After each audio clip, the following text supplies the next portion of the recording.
Good afternoon. My name is Max Parker, and I'm the president of the Board of Trustees for San Angelo Independent School District. I'd like to welcome everyone here. We have our board team is here. We have a quorum. Everyone is here except Lupita Arroyo, and she had just texted or got in touch with some of our staff, and she should be here in just a few minutes. While we're waiting for her, we're going to continue on for a little while. At this time, I have one of my friends here that I appreciate is coming, Dr. Kevin Huddleston, Director of Ministries for Arms of Hope, who will give our invocation. Before we pray, I want to say thank you to all of you for the work you do, and for the people gathered here.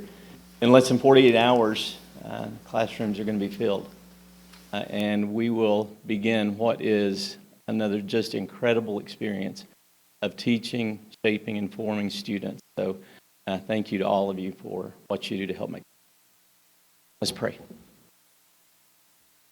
Father, we gather here tonight, and there are, I don't even know the things that are on the table, but there are so many things to be discussed and considered as we seek to be a community who loves children and does everything possible to shape and form children and educate children to flourish in this world, to be kind to one another, honor and love.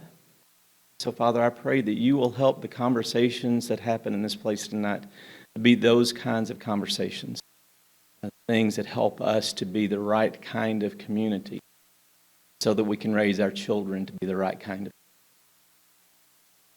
of. Father, I thank you for the teachers and administrators, all of the workers in this district, and all the time and energy that they give to this incredible activity of shaping and forming children.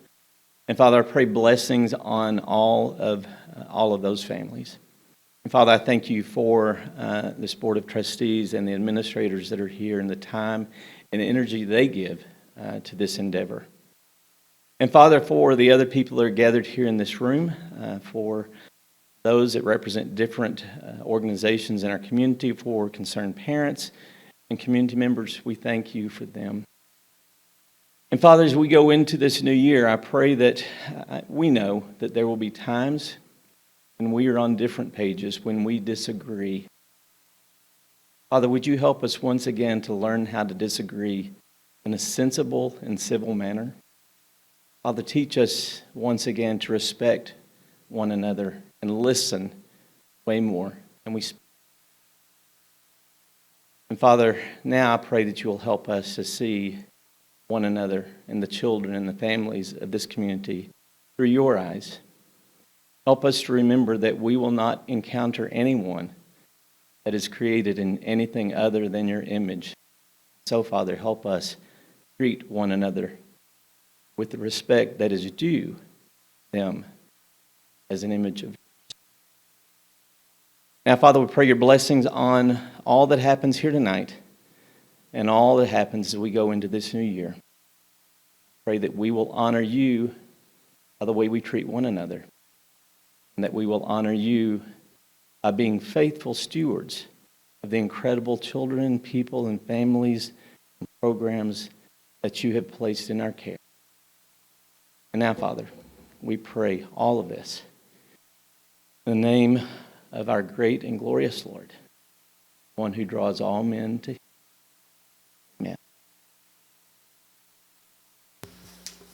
Amen. Thanks, Kevin. We don't have our elementary students here with us tonight as we usually do because school is out to lead us in our pledges. So I will lead the pledges tonight if everyone will please stand.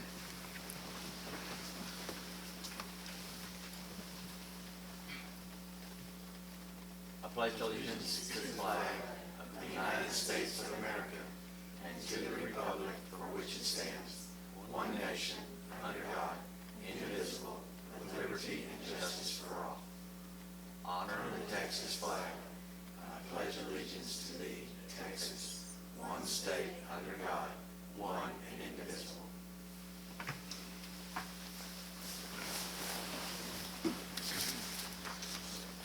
Before we go further in our meeting, I need to read a script for our record that we read before every regular meeting of the board. As I mentioned before, I want to welcome everyone here on behalf of the Board of Trustees, and I also want to welcome those who are watching the recording of this meeting online on our public access channel, Suddenly Channel 4. We appreciate your interest in our students. All items that will be discussed at our meeting this evening have been posted as required by state law. Also, as you may be aware, our board meets a minimum of 2 times per month, and most, if not all, of the items on our agenda this evening have been previously discussed at our earlier pre-agenda board workshop, which was held last Monday. As members of the SAISD Board of Trustees, we're here to set goals, listen to reports from our superintendent and administrators, approve budgets, contracts, and personnel appointments, and to make policy for the district. Please keep in mind that our meeting is a meeting of the Board of Trustees held in public and not a meeting of the public. However, prior to taking any votes on any agenda item, I will ask audience members if they would like to make any comments. Anyone wishing to make comments on any agenda item should do their best to limit their comments to 5 minutes or less. Also, we have an item on every one of our meeting agendas that allows anyone present who wishes to speak to our board team on an item not on our agenda an opportunity to do so. Please fill out one of the forms in the back should you want to speak on an issue not on the agenda. And again, please limit your comments to 5 minutes or less. Also, please understand if you speak to us on an item not on the agenda, that the board cannot reply to you except to thank you for your comments since the matter has not been posted for discussion. In compliance with state law, these proceedings are recorded and will become a part of SAISD's permanent legal record. In order that the recording would adequately reflect the proceedings, I will ask that you please refrain from talking while others are speaking. I also ask, as I remind my fellow board members, to please turn off or silence your cell phones at this time. Again, it is my pleasure to welcome you to tonight's meeting. I thank you for taking time to join us this evening. We appreciate your interest in the activities of our students and the business of our district. All right, with that said, I'm going to turn it over now to Dr. Detloff for some recognitions. Yes, sir. Mr. Parker, thank you for the opportunity to be here this evening. Thank you for our audience and constituents for coming out to support our Board of Trustees and school district with your concerns and celebrations. We have a special presentation this evening that I am delighted to provide to you. So I would like to introduce Ms. Margaret Holmes, Texas Association of School Board member and board president for Ira Ann Sheffield ISD. And Margaret, if you will come up to the lectern, and we have a very special presentation and an honor this evening. Thank you. It's my pleasure to be here, and I appreciate all the good work you have done. President Parker, Superintendent Detloff, members of the San Angelo ISD Board of Trustees, it is my pleasure tonight to recognize one of your colleagues who recently completed the Leadership TASB course of study. Leadership TASB was begun in 1993 as a way to offer advanced leadership training to experienced board members, and it's nationally recognized as the premier leadership training program sponsored by the Texas Association of School Boards. Upon successful completion of the course of study, the recognition of Master Trustee is bestowed. Leadership TASB is a highly selective program where normally only 1 of 4 applicants is accepted as a member of the class of 36 participants. Over a 10-month period, the class meets 5 times in 5 different Texas cities. They hear from nationally recognized speakers, tour a variety of school districts, and conduct personal research on a topic of relevance to Texas school trustees.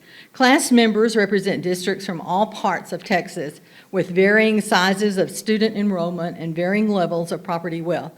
Leadership TASB asks participants to work a little harder, be challenged with new thoughts and renew their commitment to make a difference on behalf of school children in San Angelo ISD and the entire state of Texas. Tonight, Amy Mizell Flint joins the ranks of more than 900 LTASB alumni, and I am pleased to present Amy Mizell Flint with her certificate as a lifetime member of the Leadership TASB Alumni Association. Amy, if you'll come down, I have your certificate.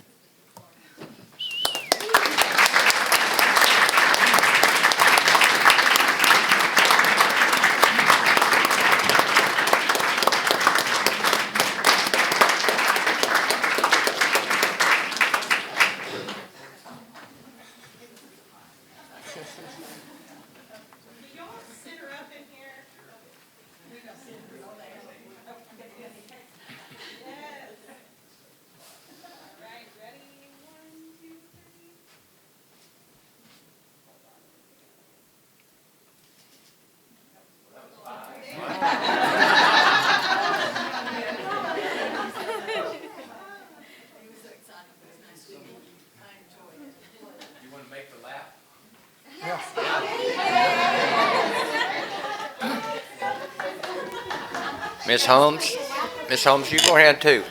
We can shake your head too.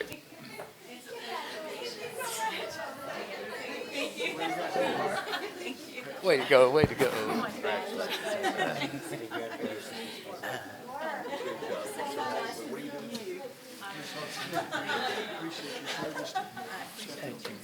Thank you for coming. We appreciate you. Thank you very much.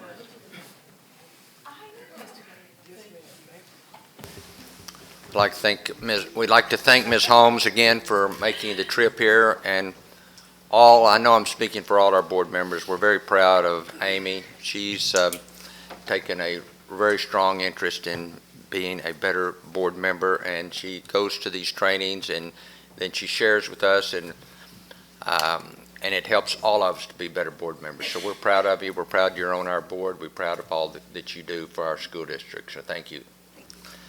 All right, this time I'm going to turn it over to our Director of Communications, Whitney Wood, and Molly for other recognitions. Okay, I'd like to ask our Executive Director of Athletics, Rodney Chant, to join me up here for this one.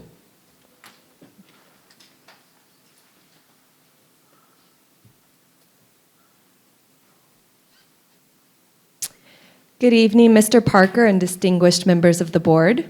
Dr. Detloff often says something to the effect that we are blessed with strong community partners in San Angelo. This recognition is an exemplification of that and how these partnerships truly support and benefit our San Angelo ISD students. Tonight, we honor Shannon Medical Center. Not only has the Shannon team been diligently caring for our entire community for years and through the challenges of the pandemic, including one of our board members, but they also partner with San Angelo ISD in numerous ways, from supporting our CTE Health Sciences program of study to supplying needed equipment for facility emergency bags.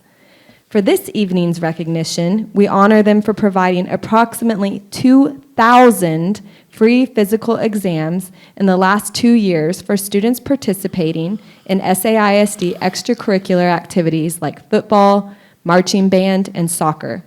In a district where approximately 60% or more of our students are under-resourced, providing this critical service at no cost is invaluable.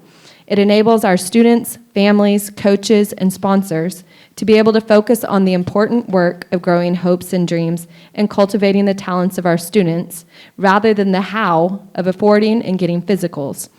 Additionally, Shannon recently developed a partnership program to provide ASU clinical trainers on site at our middle school football games throughout the season to help us ensure safe, competitive sports for our student athletes. Thank you, Shannon Medical Center, for your generous support.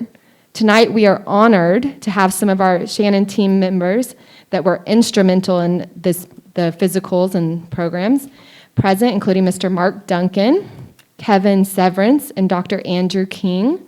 At this time, will you each please come forward for a picture? And I ask our audience to join us in thanking them on behalf of our board members, administration team, including specifically Executive Director Rodney Chant, who brought this important appreciation to our attention, and our students and families. Thank you, Shannon. We truly appreciate your partnership in supporting the hopes and dreams of our students. Can y'all come forward?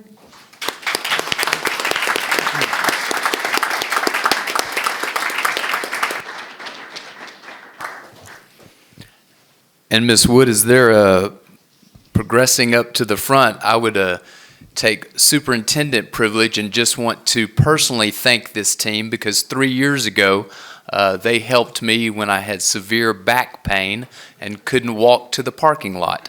So this team certainly helped me in my personal life too. So they do a great job for people of all positions and students in SAISD. So thank you so much. Would you mind walking up here and join us for the photo, Dr. Detloff? I'm sorry. Since I can walk now, I will. Show off those skills.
I think most of us do have a story of a Shannon doctor or a team member helping us out. So yes, thank you. Okay. We continue with the theme of the importance of community partnerships and our gratitude by thanking another outstanding community partner and supporter of public education and literacy, Kona ICE of San Angelo and Mr. Carlos Rodriguez. Mr. Rodriguez and Kona ICE have stepped up to support our families, students, and educators not once, not twice, but several times in just the last few months to bring fun, joy, and a feeling of gratitude to our school community.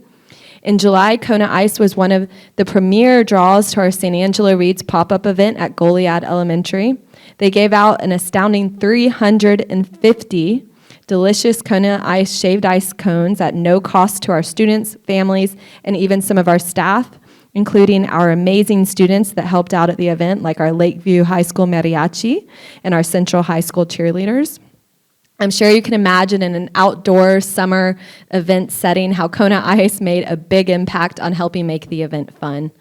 Then earlier this month, they again joined us for our New to the Team tailgate event to welcome our difference maker educators and staff to the team.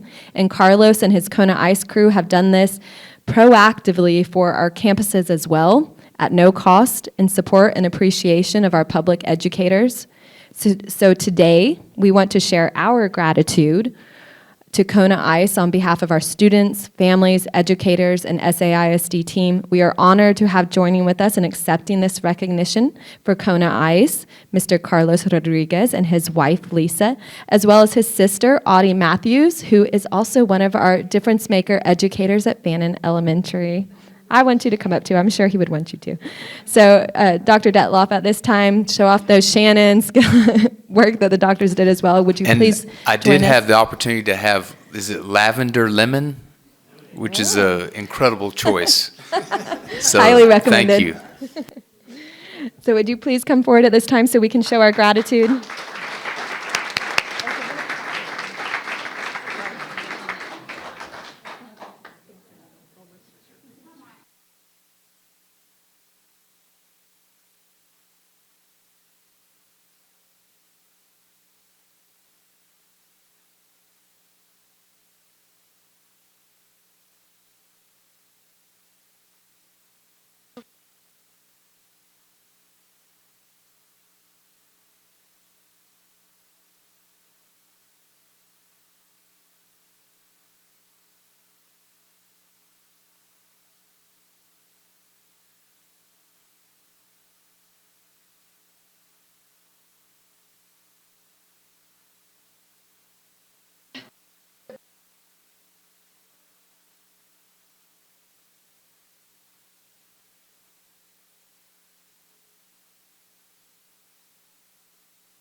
And that concludes this evening's recognitions. Thank you, Whitney. Thank you, Molly. All right. We now need to approve our minutes for our July 11th, 2022 special finance pre-agenda meeting and our July 18th, 2022 regular board meeting. Do I hear a motion to approve? Move to approve. Second. All right, a motion to approve by Mr. Gallegos and a second by Mr. Dindal. Is there any other board discussion? Is there any public comment? If not, all in favor say aye. Aye. All opposed say no. Motion passes. This is the time now that I mentioned earlier in my comments that we make before every meeting, that if anyone has public comments on topics not on the agenda, this is the time to come forward. All right, there's no one coming forward, so we'll move on. We now have what we call our report section. Dr. Gomez, do you have something on update on academic programs, board goal 1, student engagement? Yes.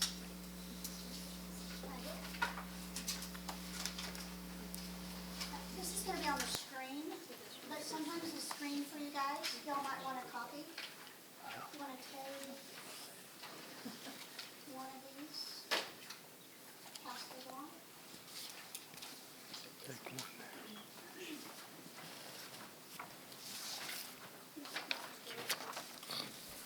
I didn't realize I was first. Pay attention.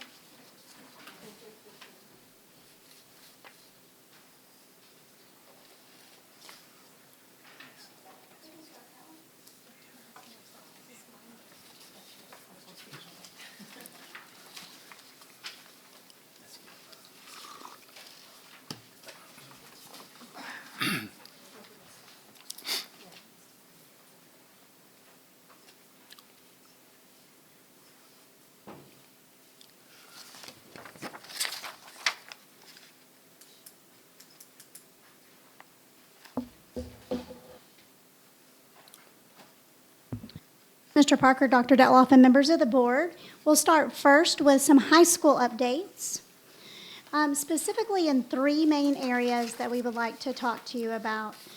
Some important information in regards to what's new with our high school classes, specifically acceleration opportunities and what this means moving forward.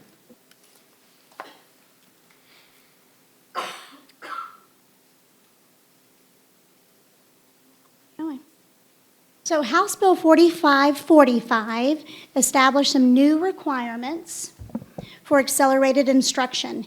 This accelerated instruction has to be provided in addition to regular instruction to students in the grade level in which they are enrolled. So it can't replace, it has to be in addition to.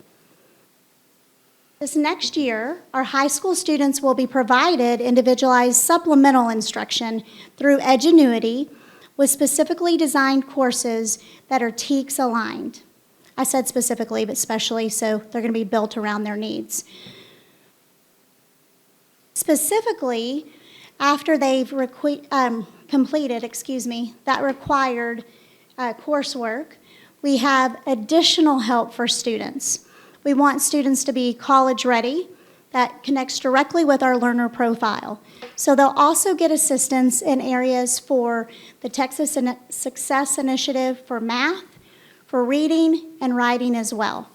Won't go into all those skills that are covered in TSI math, but the gist of that is specific to algebra, geometry, and data analysis. For reading, specifically in literary analysis, main ideas, supporting details, inferences, and author's use of language. In writing is a challenge for some of our students. They do have to write a 5-paragraph persuasive essay specific to a global event or one of current interest.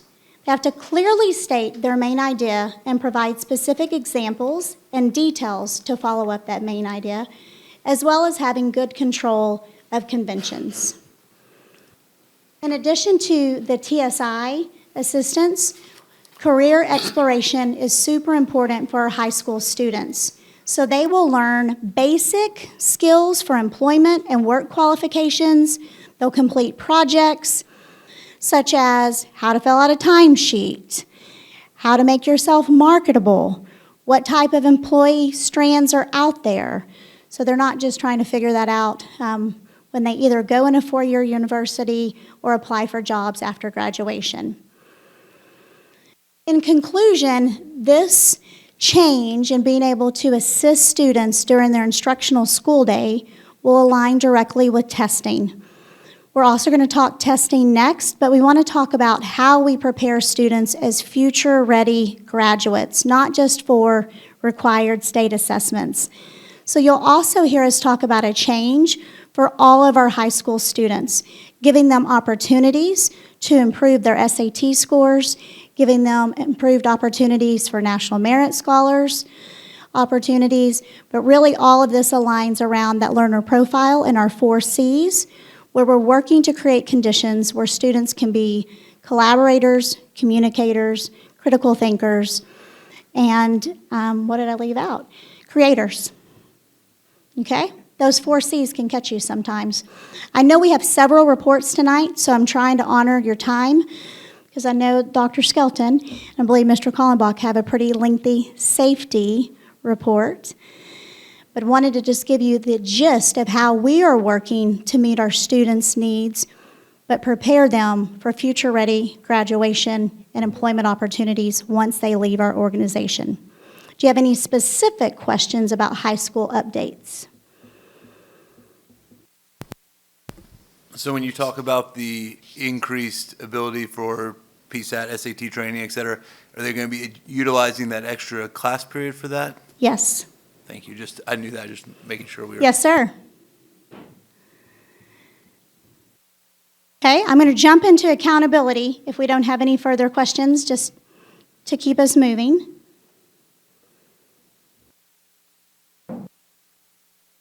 So last month in the academic update, we gave you preliminary information. Today, official ratings were released from the Texas Education Agency.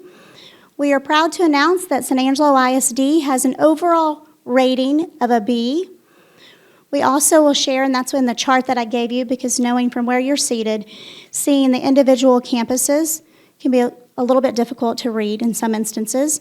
So while we're proud of our overall rating, we're proud of our campuses too, but we also fully acknowledge that we have continued work to do, and since June, we've been making modifications that I'll share further.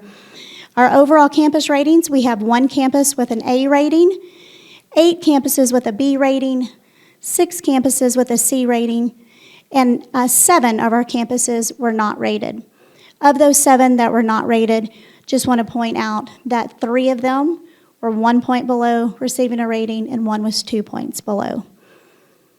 So then you have the overall chart there with the full ratings, and it's just a reminder, if a campus does have the not rated, that's due to the Senate Bill 1365 because they were below a 70.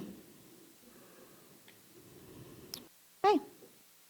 And again, that was kind of quick as well. Do you have any questions about our overall campuses? Farrah, on that Senate bill, the not rating label, that's new due to COVID? Absolutely. 1365 all connects with COVID for campuses during that time period, but the district has to have the overall rating, of course, and it is because of the pandemic.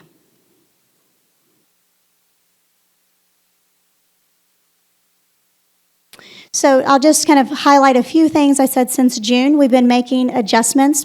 Part of the adjustments were what I just shared from the high school updates, but also with continued use of our interventionist, continued use of academic programs to specifically provide accelerated instruction for all students in our grade levels.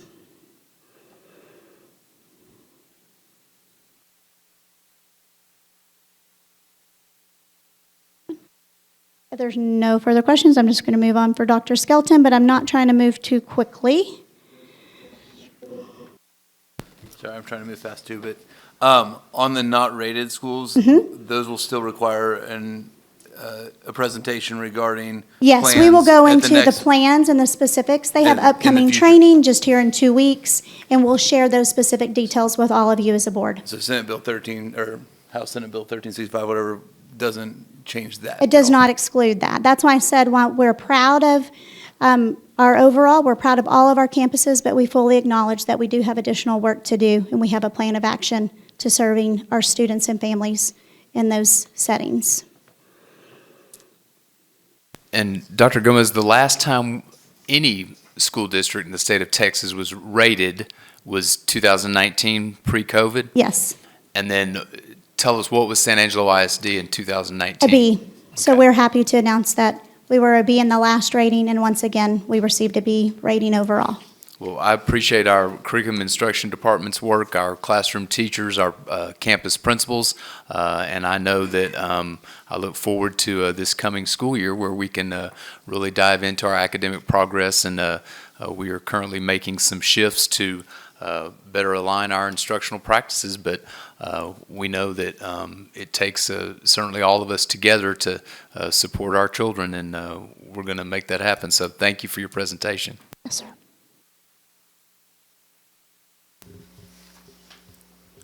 Thank you, Dr. Gomez. Dr. Detloff, do you have any report on partnership with Goodfellow Air Force Base? Yes, sir, Mr. Parker. Just a very quick update. Many of us had the opportunity last week during our district convocation to really highlight Goodfellow Air Force Base and our military personnel. Also, you'll hear tonight in our safety presentation, Goodfellow and their department has been really key players in helping us with our safety initiatives and being really playing a key role in that process over the summer months. So we continue to have a great partnership with Goodfellow, and it certainly benefits our community as well as our school district.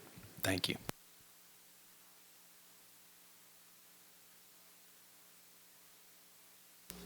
Right. This has been mentioned that we're going to have a report on school safety, and Dr. Skelton and Michael Kallenbach are here to give us that report. Mr. Parker, Dr. Detloff, members of the board, thank you so much for having us tonight to talk about school safety. This is a topic that we've been going around the district talking to our teachers and the staff, and it's not a topic that we like to talk about, but it's a topic that we need to talk about. This presentation was put together to discuss the why we do what we do and why we're going to continue to do the things that we do. In this topic, we're going to talk about some heavy things. We're going to talk about some past shootings, some active shooter. This is strictly based on the active shooter, based on what happened in Uvalde. We wanted to bring that to light and talk about what we've learned from the situations, from the reports, from things that happened. Of course, this is a disclaimer. It's not a good topic that we want to talk about, but it is something that we have to, and I will be specifically talking about what happened in some of these shootings. We've done this talk many times, and every time we still get choked up because of the situation. It's something that's just not going to go away. But one thing that Dr. Detloff has told us and told the staff is that we're not going to have 180 days of indoor recess. This is something that we need to know about. We need to keep it in the back of our minds. We need to understand that this is a reality, but we're not going to use that as a driving force for all the decisions that we make in school. It is. The other thing is that we know that we cannot stop intent. I'm going to give you a quick example. We remember back a few years ago when that person drove through Walmart.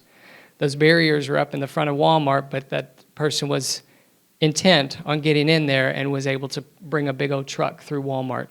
So that's something that we know, but that's something that's not going to be the driving force. We will always keep safety number one, but we will also,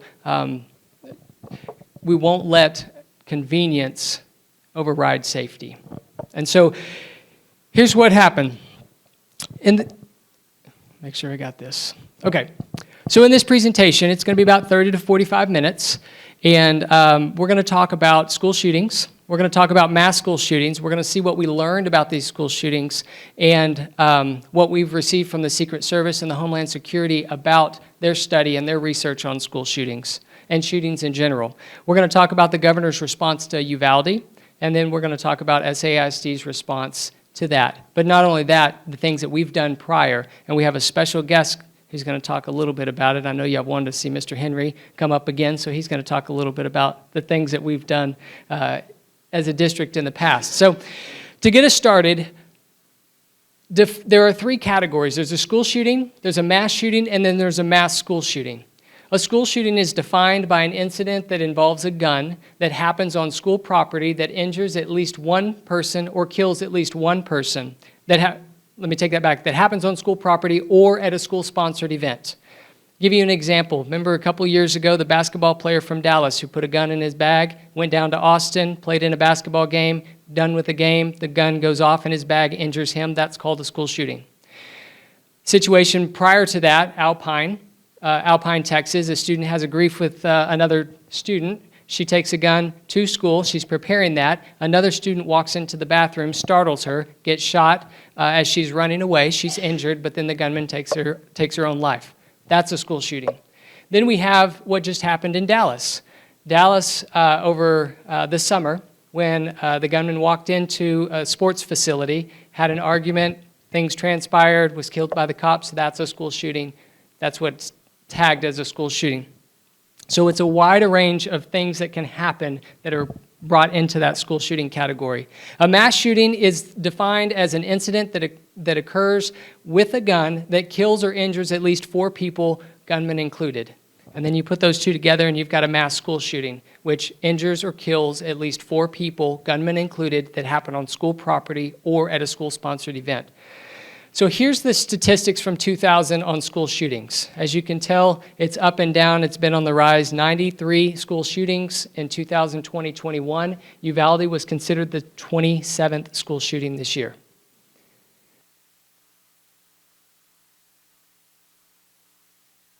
These are the list of the most deadliest mass school shootings, and we're actually going to talk about these school shootings, these mass shootings more specifically.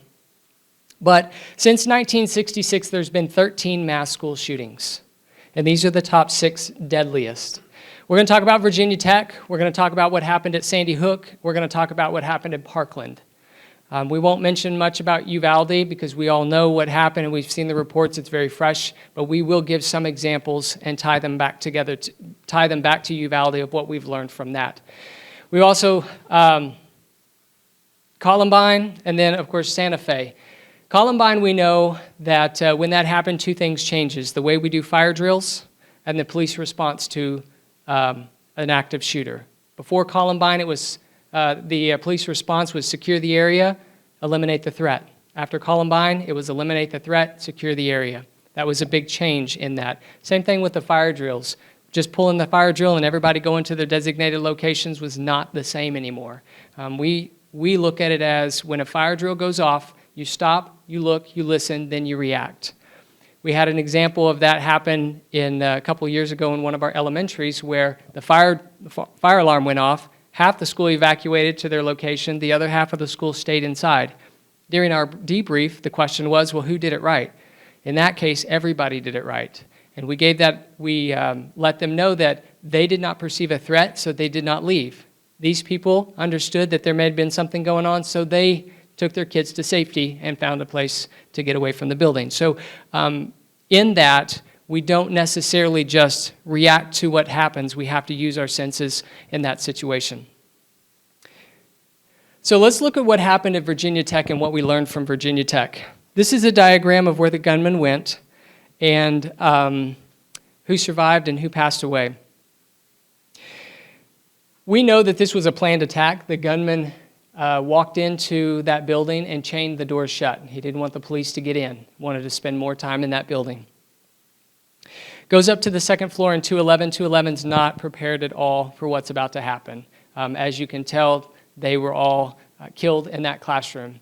206 and 207, we can assume that they recognized something was going on, so they started to try to either barricade or get out or do something.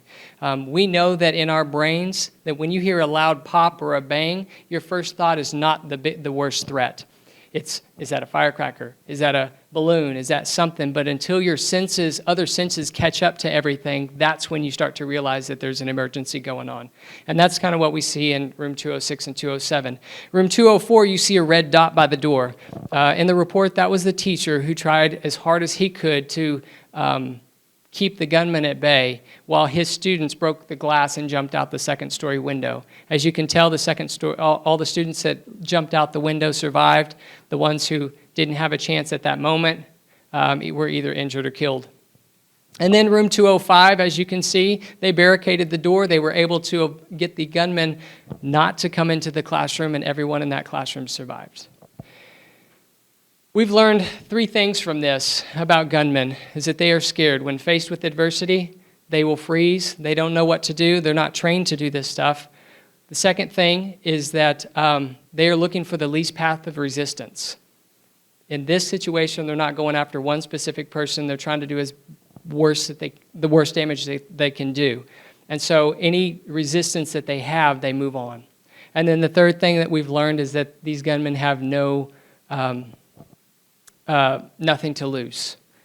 We've seen that because they either die by suicide or they die by cop. So Sandy Hook. Sandy Hook happens. The gunman actually shoots the glass right next to the vestibule, the locked doors, and enters the classroom, or enters the hallway. As you can tell, he killed 2 people in the hallway and moved on to the classrooms. There's room 12. There's the one that has 7 killed is room 10, and then there's room 8. The gunman walks into room 8, as you can tell, kills everybody in the classroom, moves on to room 10. The stories out of that room were that when the gunman was changing out the magazines, 3 boys jumped out, ran out of the classroom. They ran down the hallway, out the front door, back down the sidewalk, down to the fire station where they met with the authorities, the firemen. The things that we learned from that classroom were that kids are going to do exactly what we train them to do in an emergency situation. But when it comes to active shooters, our three modes are avoid, deny, defend. We cannot predict what's going to happen. What happened with those boys is that they ran out of the classroom and then they ran themselves right back into the danger because they passed the window of the classroom and there were bullet holes in the window. And it was assumed that the gunman was shooting at them as they ran by. They were doing the training. They did exactly what they were trained to do, but in an active shooter situation, we train the teachers we will train the students to listen to the teacher. This is an emergency, listen to the teacher.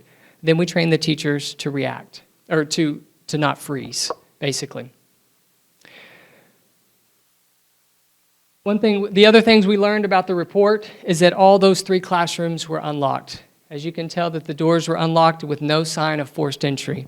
The gunman was able just to walk right in. Once he gained access, the intent, that front door was not going to stop him. He gets into the front door, and then the classroom doors were unlocked. Parkland shooting. Parkland is a 3-story high school where the gunman walks in and basically does the same thing, but the unique thing about his shooting is that he never enters a classroom. On the first floor, of course, nobody's prepared. Nobody knows that it's happening. He actually goes door to door and shoots through the window. He never enters the classroom, but just shoots through the windows. We know that the second story recognized what was going on, lockdown, and nothing happened on the second floor. Unfortunately, the third floor did not know what was going on the first floor, and we have some more students killed, teachers killed. The report shows that Joaquin and Meadow and Kara were trying to get into classrooms and the bathroom, but the door was locked. We know that Scott was also at the door ushering kids in, just pushing them into the classroom, and he was killed, but the students in the classroom behind him when he shut the door survived. So from those and then other things, the Secret Service and the Homeland Security came up with, did a lot of research on preventing school violence. And one of the things that Michael mentioned to all the teachers is that it is very hard to measure prevention. If we had 0 incidences today, great, but we can't say that we saved several people tomorrow because of something we did today. We just can't measure that. But here's what they found. They found that students are most often motivated because of a grievance with another student. They're motivated to plan a school attack because of another student. We also know that students are best positioned to identify and report the behaviors of their classmates, and we've seen this across the district, which is great because they do report those things. But I also believe that educators have that same ability because they're with their kids on a daily basis. They see the changes and the subtle changes of those students' behaviors. The Secret Service also found that removing a student from the school does not eliminate the threat. And we saw that in Uvalde. Student was not enrolled at the school at the time, yet came back to the school and shot it up. Here's what we've also learned. The Secret Service cannot find a useful profile for any school shooter. There's just so diverse between the school shooters that there's no useful profile. But what they did come up with, and this is something that we use on a regular basis, is the 11 questions. They call it the 11 questions. We call it the behavioral threat assessment. That is something that Secret Service put out years ago that we go through to find red flags. It's questions that we can talk, we come around a table, ask these questions, and then everybody comes together, and if red flags start going up, then we start to go down that hole and try to figure out what we can do to do wraparound support, whatever we can to intervene. Some other staggering statistics is that 4 out of 5 shootings that they found, at least one person knew about it and did not report it. We saw that in the Uvalde case, where some people knew about it but did not report it. They found that 93% of school shooters planned the attack in advance. Give you an example, the basketball player, that was a gun that went off accidentally, part of the 7% that was not planned. We also know that the mass school shooters shared threatening or concerning images or messages before the attack. Most often they do that, which then goes back to somebody at least knows about it before it happens. And this one is a statistic that we know happens after the fact. 75%, more than 75%, raised concern from others prior to the attack. That tells us that people are very aware. But it also tells us that we can prevent targeted violence if we identify the warning signs, which we do, but then intervene. And that's the other key piece of it, is identifying and then intervening. We also know, by looking at the reports, that we have not seen a child die behind a locked door when they were out of sight. This one's a tough one, and we talk to the teachers about it, is that tell me a study, show me a situation where a student died behind a locked door. We haven't found it. There may be something out there, but until then, I stand by that. If they're out of sight and behind a locked door, we have not seen a death. So in the Uvalde shooting, the governor had a response, and he provided some direction and some guidance and some money to the states, agencies, and the local districts. $100.5 million went it out. This is what it went to.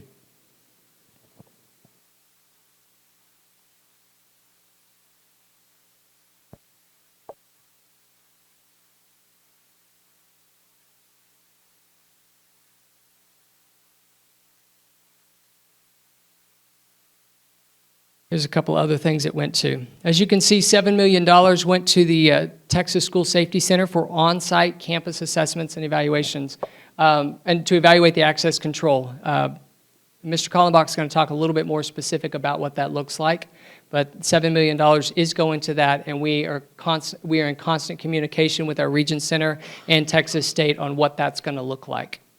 $17 million is going to go to purchase silent panic button alert technology. Though $17 million is a lot of money, you know that there are 1,100 plus districts in the state of Texas. If you divide that out, you have $15,000 equally divided to each district in the state for panic alerts.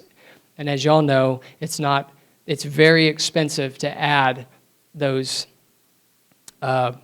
anything technology-wise into the schools. Our vestibules, when you get quotes and start talking to those door companies, it costs about $4,000 to put one of those little switches with the wiring into the vestibules per door.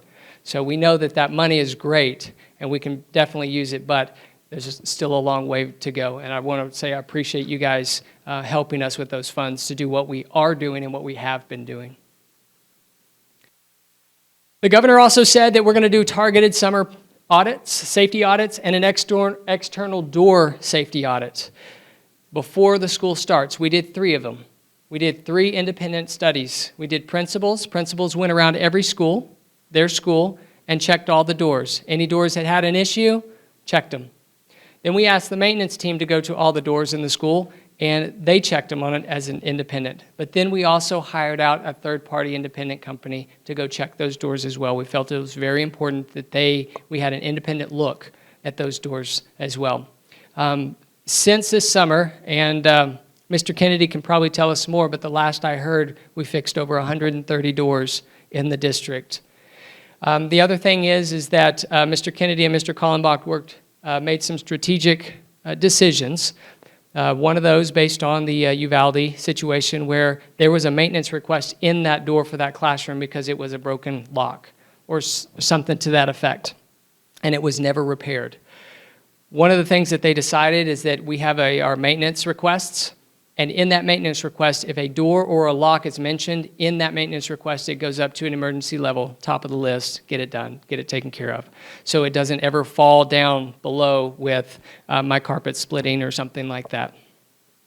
Bad example, but it goes up there with broken pipe, electrical issues, things like that. So that's something that they did. They asked the safety and security committees to meet over the summer, and LEA stands for Local Education Agency. This is something that the district's been doing for several years in the past. We meet in the fall, we meet in the spring, and we meet over the summer.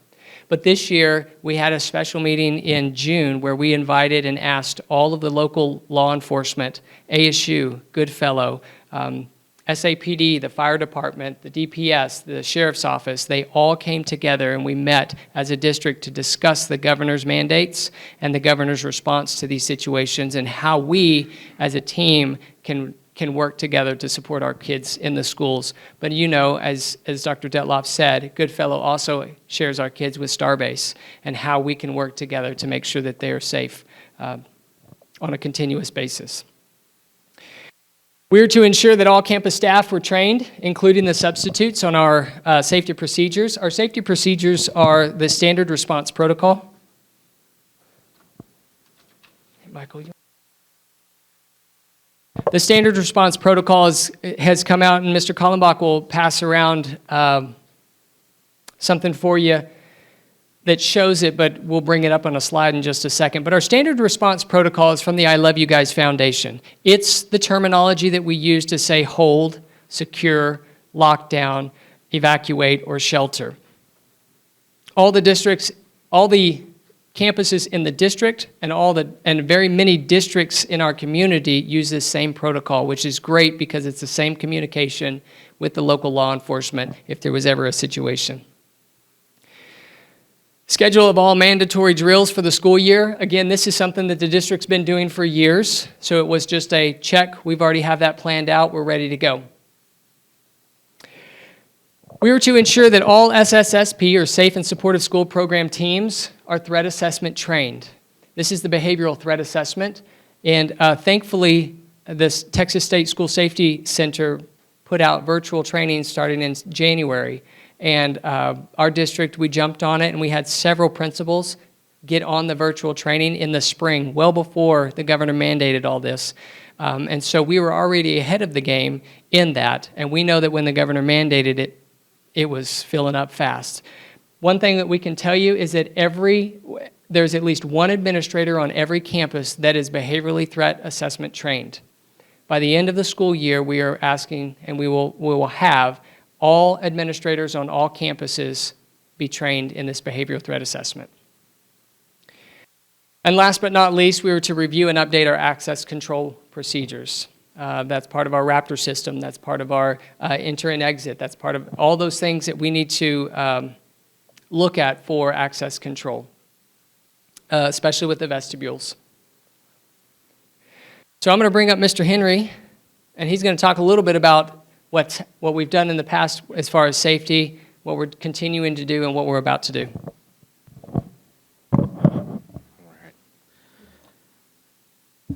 Tonight I'm going to go over our 2019 Crux safety assessment. Just to refresh y'all's memory, back in 2017, that roughly around that time, we had Huckabee come in and do a facilities study, and out of that we had this Crux 2019 security assessment as well. They had a 3-year plan with several recommendations to make our schools safer. Some of the projects that we've already gone through since 2019, the first one was we updated all of our signage at our campuses. Went through and made sure that every building had a number on it or a letter on it to denote it. And then we also streamlined it to make them the same across the district so that as fire or police arrived to the buildings, they could tell where they were at. From that, we also updated all of our campus maps. We've got a unified campus map across the district where every map, no matter where you go into, they're very similar. They list where all of our AEDs are, our utility cutoffs, several other things that maintenance and the staff there in the campus use. We also updated and added lockdown buttons to all the front doors. That way that if there was an issue outside, they could hit one button and lock the front door without getting up. 2019, we added 1,042 new cameras to our campuses throughout the district. Since then, we've probably added a minimum, probably around another 150 cameras. And we've also set a standard of 5 megapixels for outside cameras and started to upgrade to analytic cameras as well. We then went on to fencing. Once we went through and anywhere where there was 4-foot fence, we eliminated the 4-foot and lifted it up to 6 foot. And then we closed up some of the gaps in the fencing so that people couldn't just walk in and out of the campuses. This is still an ongoing one that we continue as we find other areas of fencing that needs to be updated. We continue to do that. Vestibules were added in 2019 and 20. One of the biggest ones out of that was Lincoln. We added a large vestibule over there. We also added radios, handheld communication throughout the district with our maintenance and our campuses. We added 450 handheld digital radios and did away with our analog radios. That was such a good upgrade that the next year we turned around and did the exact same thing with our buses and upgraded all of our buses to digital so that they could get better communication throughout the town. Then in 2020, we turned around and added LED lights to all of our facilities. In doing this, we went through on all the exteriors and made sure that any dark spots, we had extra lighting added.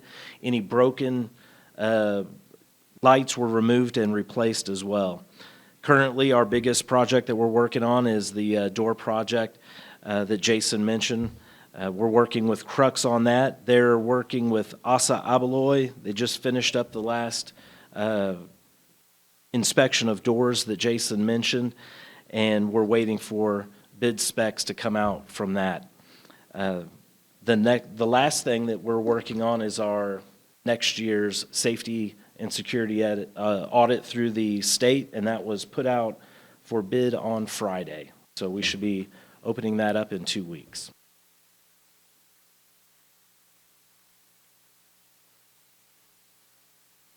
Okay, so we're going to talk just a minute about this threat assessment training that all of our administrators, one at each campus, has already got before the school year starts. So one administrator at every campus has had the training. And by the end of this year, every administrator, campus administrator, will have the full training.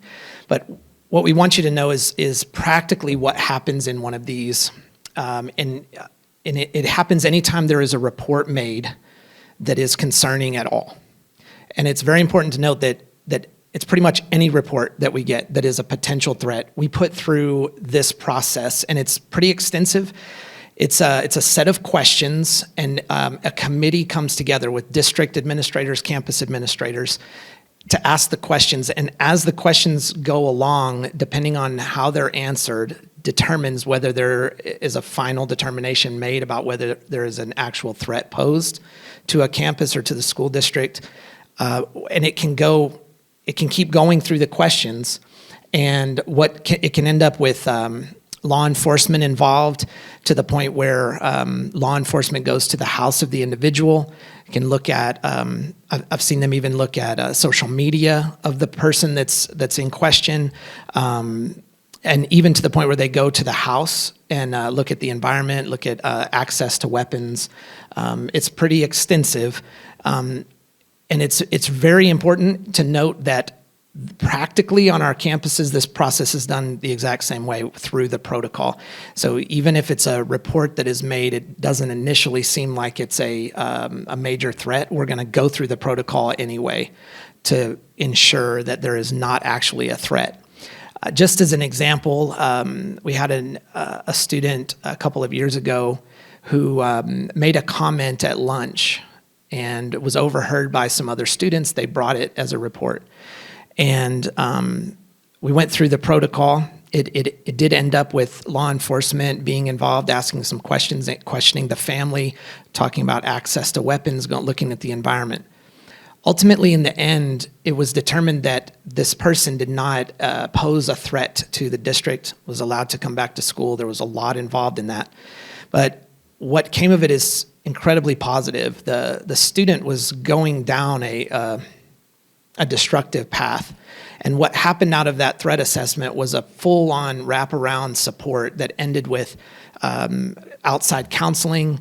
The family was able to get counseling. There was a whole lot of support that came into it, to the point where the student was just a 180-degree turnaround based on the support that they received, that was initially started by some words that were said, and that triggered that threat assessment. So it's a very positive thing, and it's mandated now, and the training is mandated, but radically can change lives. And like Dr. Skelton said, it's impossible to measure what we're preventing, but we define success as every day that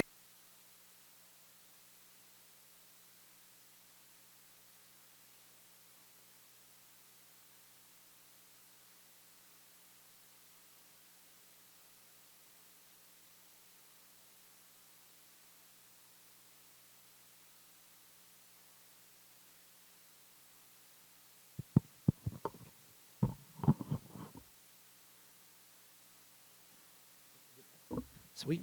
Am I good? Good. Okay, so you have in front of you, we gave you a copy of that's the parent handout that goes with the protocols for when we have an incident on campus or if we're doing a drill. Often we find with cell phones, parents know pretty quickly, and that's important. Several of our campuses have ways of communicating with the parents as soon as a drill happens to let them know that it's just a drill. But this way, they will have the actual terminology that we're using. So when we say we're in a particular drill or in a situation, they'll know what's going on. We believe it'll help in that communication with parents. I mean, it's, as you can imagine, it's very unsettling whenever you find out that a school is in lockdown or in a drill of some kind, not knowing whether it's something that is actual event or not. So we'll continue to use this protocol. We have now been, after several days, we've been and talked to every campus. So they're all hearing the protocols, the same messaging about how we're going to do things when it comes to this. I imagine that you've heard somewhat about Care Solace or approved the partnership with Care Solace, but what's very important to know is that while we're putting all this effort into the physical safety of all of our people, there's also a matched effort on the mental health side. And we believe that that's very important. Care Solace is the partnership that we have with the district now that connects our people, students, their families, our staff, their families, to care providers with mental health. As you know, if you've ever had to do anything where there's all this red tape and it's confusing and it's complicated, we found that often people will just give up on the process and not follow through just because of how complicated it is to get connected, whether it's insurance or in the zone or not in the zone. There's so much about it that's complicated that Care Solace takes care of all of that, connects people with the care providers, and then tracks to make sure that they're still connected. It's a really powerful partnership, but it's important to know that we care as much about that, and we want to focus on that just as much as we do on keeping the physical safety of our people in our buildings. We'll continue to use the Stay Alert. We've been using it for several years. It's a way to report anonymously. We don't get the majority of the reports that come in through this system, but we do get some, and those come immediately to district administrators, and we're able to connect with the campus people that are involved to help whoever it is that is in need. But it is an anonymous way to report. The vast majority of our reports that we get come through either students or staff. Students talk to staff, and then they talk to counselors and principals, and it goes that route. But we do still have this, and we still it's very important to have. So we'll continue to use that. I did want to say one thing about the audit that is mandated by the state, by the governor in terms of checking our campuses. So one of the things that we're very concerned about is putting some systems in place to protect against, as we get farther away from an incident like Uvalde, it's very easy to get more comfortable and to relax a little bit on some of the protocols that we have in place. And so what we're trying to do is to put some systems that are not human in place to keep checking on the things that we're doing. So as an example, the doors in our district, we will be, all of our classroom doors will be locked at all times, and the exterior doors of our buildings that open directly to the public, that the public has access to, just basically from the street, those are mandated by the governor to be locked at all times. It's challenging logistically to do this, but it's safer to have all of the doors locked so that they automatically lock when you close them without having anything propped up in between them. So we've already talked to all of the teachers, all the staff on systems for that. But just as an example of some of the systems we're putting in place, we will have a code on the door, on every door, as we, as district administrators, as our SROs check those doors to report, they will log that they've been checked. And so one of the systems we'll do is we're setting up those forms that we get to alert us when a door hasn't been checked in a long time. Just an example of how we want to stay up on it, where it's something is alerting us rather than us having to remember. Because what we all know, the farther we get away from an incident, the more comfortable we'll be. And so we need to put some systems in place that'll keep that from happening. So a lot, I have to commend, our district and our board for the work that you started a long time ago. We've met with law enforcement several times over the last few weeks, and we've gotten a lot of positive feedback on the efforts that our district has made, that we're a little ahead of the game in a lot of ways. It's interesting, too, that the governor would mandate several things that we already do. So that's a real positive. Very serious topic, putting a lot of energy into it. We're taking questions, or y'all have questions for us? Yes, sir. I just have a couple of quick comments, and then I'm sure we'll have some additional questions and comments from our board team as well. You indicated on one of the charts, one of the strategies Governor Abbott has provided is the T-Chat through the Texas Tech Health Science Center. And I know we've received some inquiries lately about T-Chat and Care Solace. So just for our audience, T-Chat and Care Solace work it's both are an overlay. So SAISD utilizes the TCHAT system through the Texas Health Science Center, and it is for the child health care access through telemedicine is the chat piece of that. So we have that, and that is for students in SAISD. The Care Solace is for students and employees and immediate families. So we felt that we wanted to utilize both of these mental health care and personal wellness support systems in our school district. So we do utilize the TCHAT system from the Texas Tech Health Sciences Center. And again, we have the overlay that touches employees also with our Care Solace. I also just want to commend both of you. I know you've also along with going to all of our campuses and departments, that you've been asked by many community organizations and groups to provide this same presentation. So I appreciate you building some of those community connections, also letting them know all of our attempts to keep our schools safer. So thank you. Dr. Detloff, I'll just add, in addition to Care Solace, it's also available for the immediate family members of students and of staff.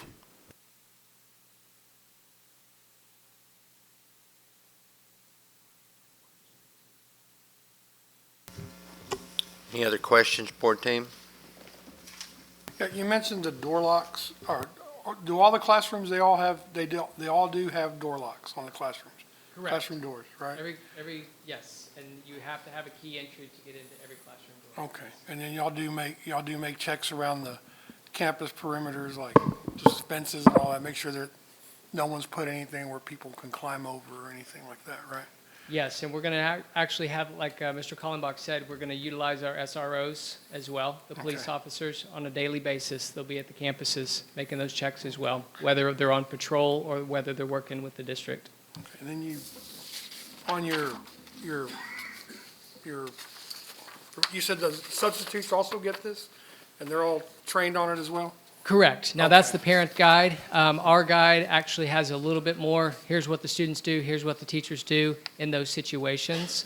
It's all available on the I Love You Guys Foundation website. It's open to the public. You can look at it on that, but that's a quick little reference for parents on why we do what we do and how it works. But yes, it's every employee, including substitutes, are trained. Okay, thank you.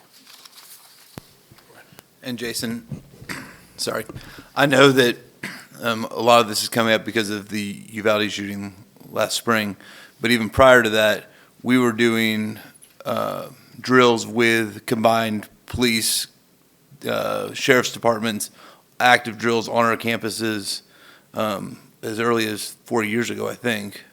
Correct. So it's kind of twofold. When we do our fire drills and all their other drills, we ask the officers that are working for the district at the time to go over there. We have to schedule those drills out, and we did that. We've been doing that for years, and so officers would go there just to help watch the kids and make sure things were going on that side. But we've been working with the SAPD and their SWAT team over the summers to allow them to go through the classrooms, get an idea of what the campuses look like, and actually do trainings on that. And then we've done the active shooter several years ago at a campus. Sorry, a couple other things. It is true that San Angelo Police Department can still access our cameras if that was ever necessary easily? Yes, they have access to our camera feeds if they need them. Same with radios? Yes. Thank you. I have a couple quick questions.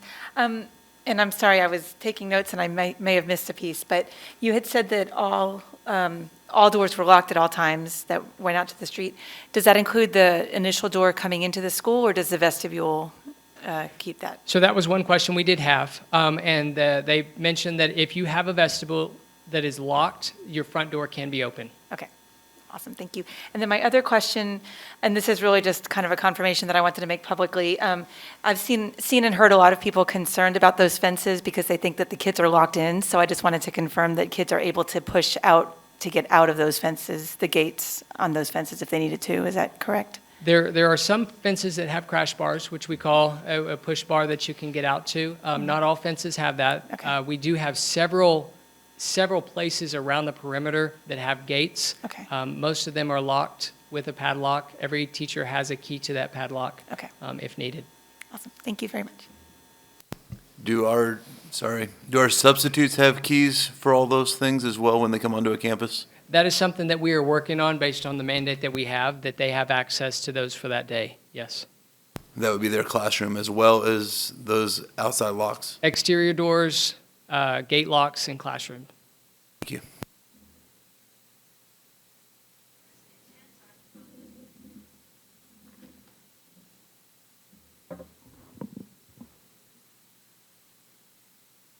Dr. Skelton and Mr. Kalmbach, we appreciate all the work that you guys have been doing and your staff, and I know it's been a major effort, not just for you, but we've had many others that work for SAISD and the whole community. This is a very difficult situation, and I'm just glad to hear you say that this is something we have to really work on to not let our guard down, because these sometimes I know there's a lot of these problem shootings, but they also kind of go in spurts, and everybody thinks maybe we're ahead of the game, and then something happens. So I appreciate you making sure that this is something that we'll try to keep auditing and try to get better as we go on. So thank you for being here and for doing this presentation and for the work that you're going to continue to do this year. Okay? Thank you. All right, going on with our agenda items now, our action items. We have consent items A through G. Consent item A is consider approval of bids for the Child Nutrition Department for 2022-2023 school year kitchen equipment. By the way, all these consent items were discussed last week and to be placed on the consent agenda. Consent item B, consider approval of bids for the Child Nutrition Department for 2022-2023 school year for smallware products. C, consider bid the 22-010 HVAC filters and installation service. D, consider bid 2022-020 math ELAR science curriculum. E, consider superintendent's recommendations for personnel for school year 2022-2023. And I didn't see any extras. There's what's in our board packet is it. Is that correct, Dr. Skelton? There's no additional been added. Okay. F, consider grade 7 reading instrument waiver. And G, consider T-test certified appraisers. Is there any, we need to, first of all, is there a motion to approve these items? So moved. Second. I have a motion to approve by Mr. Daniel, second by Dr. Kingman. Is there any other board discussion on the consent items? Is there any public comment? All in favor say aye. All opposed say no. Motion passes. Consider bills, accounts, and financial statements for June through July 2022. I'll make a motion to approve bills and accounts for June and July of 2022. As just a reminder, all of our bills and accounts, including our checkbook, is available on our website, sasd.org, under financial transparency.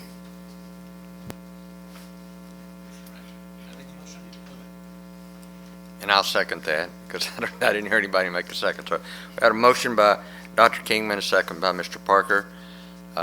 Is there any other board discussion? Is there any public comment?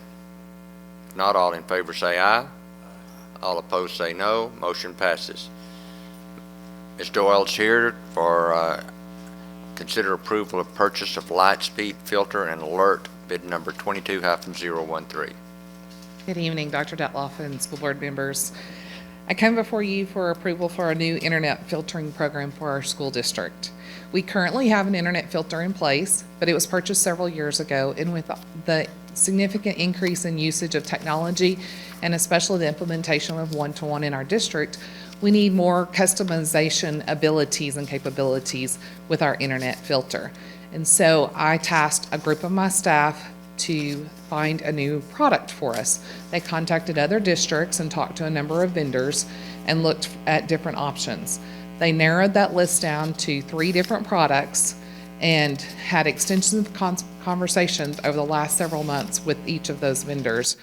In addition, they did a proof of concept with each of those 3 products late in this last spring school year, actually testing each of the products on our devices and seeing how the filtering was working and if they could customize the settings and so forth to meet our needs. The team felt like Lightspeed is the best fit for our district's needs.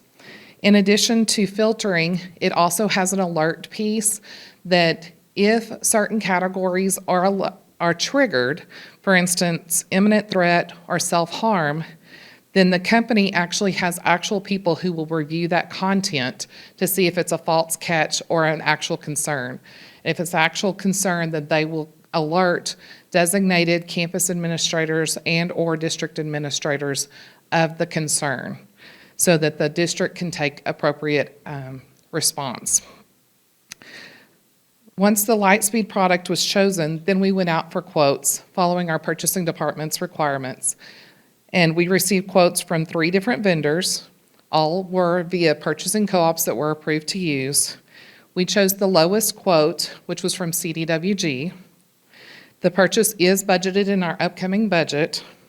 Therefore, I ask for your approval for the Lightspeed program, Lightspeed Filter and Alert via CDWG. Do you have any questions? Yes, Ms. Doyle. So how quick, if there's a concern and someone's monitoring that, who do they call and how quick does that happen? We will, so Jason and Michael and the district administrators who supervise the campuses, we will have a meeting with the company to set up the call structure of who is to receive those calls. And if, for instance, this person doesn't answer, then call this person, then call this person, kind of thing. They also have a lower level of concern levels where it will send emails. But actual imminent concern, self-harm, those will actually be phone calls that they will make, and it happens as soon as the system triggers of concern level. So it'll trigger internally. They have a team working 24/7, 365, who will then actually look at the content, and if it is actual concern, then they will call. They will call who we designate for them to call. So it's time to designate those people, sounds like. Yes. Okay. Thank you. Mm-hmm.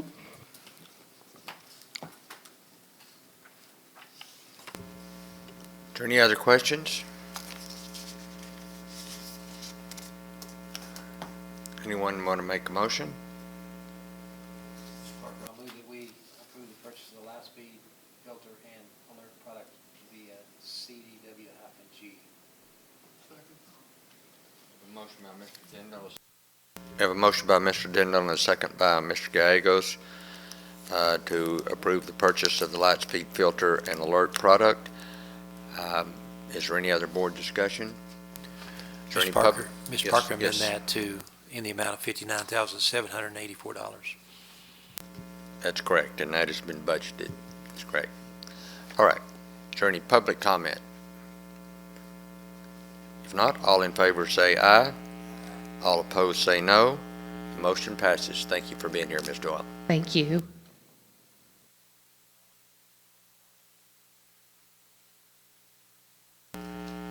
Now have Dr. Gomez here to consider statewide standards policy regarding library content.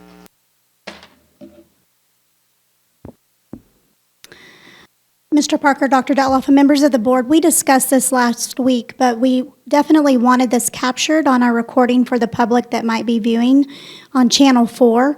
So some background information for all of you includes information from this past April. TA released its model local policy for selecting and reviewing library materials. With this, districts' existing EF local policies address the selection and review of instructional resources, including library materials. Rather than issue a revised EF local and update 119, which we're about to discuss, TASB Policy Service offered additional policy options for districts to consider. One of those was a single policy option EF Local, which included both instructional resources and library materials in one single policy, or a split policy option of EFA Local and EFB Local, splitting instructional materials and library materials. We'd like to specifically talk about San Angelo ISD's approach in moving forward with reviewing content. So on the screen, and last week we gave y'all a handout, you'll see a resource posted on our website and made available to all of our campuses. San Angelo ISD will create a committee of community members, parents, and SAISD educators who will serve on the Reading Selection Content Committee. This committee will be charged with advising what instructional materials will be tagged. A tag is a category that gives additional information about content, and it's important to take into consideration, it considers the entire selection. This committee will be formed by the end of this August with fall meeting dates and times shared. The committee will be tasked with developing a list of topics, themes, and tags that will be included in the list of titles. In addition, our curriculum and instruction staff and librarians will review and approve instructional materials and then update the list of district-adopted titles with the content tag designation on titles that include one or more of the committee's approved tags. The final adopted list will be edited and revised as applicable to meet the committee's expectations. The list, along with the content tags, will be made available to our parents. In regards to library materials and how those are selected, that full content can be found on our SAISD Library Collection Development Guidelines, which is found on our SAISD Library Services webpage. We gave you the full policies that were given to us from TASB. This evening, the administration recommends that the board repeal our current EF Local policy, which has both instructional materials and library materials under one policy, because it's important in SAISD that we provide parents with an emphasis on their rights, including their input on inappropriate and harmful content for students as defined by the Texas Penal Code and the Federal Children's Internet Protection Act. So our recommendation is the split policy option of EFA instructional materials and EFB library materials to establish strong procedures. Do you have any questions? Dr. Gomez, if a parent was interested in serving on EFA, the committee for EFA Local, which is the instructional, that will be on the website of how to access that? How is that? How do they approach that? We'll also be sending out communication at all of our campuses, elementary and secondary. To all parents? To all parents, yes, absolutely. Great question, Dr. Keenan.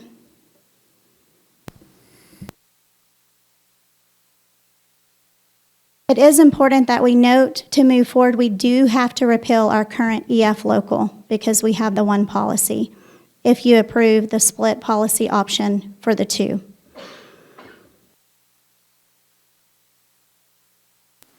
I'll make that motion. I make a motion that we repeal current EF Local and adopt a split policy option of EFA instructional materials and EFB library materials as recommended. Second. We have a motion by Mr. Lehman, a second by Dr. Kingman regarding this particular agenda item. Is there any other board discussion? Is there any public comment? If not, all in favor say aye. All opposed say no.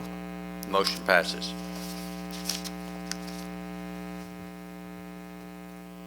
All right, Dr. McFarland, Dr. Gomez, consider bus driver compensation increases and approval of temporary, seasonal, and extra duty position pay. Yes. So on May 16th of this past spring, the compensation plan was approved by our Board of Trustees. That plan addressed starting teacher pay, a general pay increase in all 5 job families, and the district's contributions towards our employee health insurance, retention and signing bonuses. Shared with you is the full finalized temporary, seasonal, and extra duty positions that were built into the budget that you all adopted with that approval.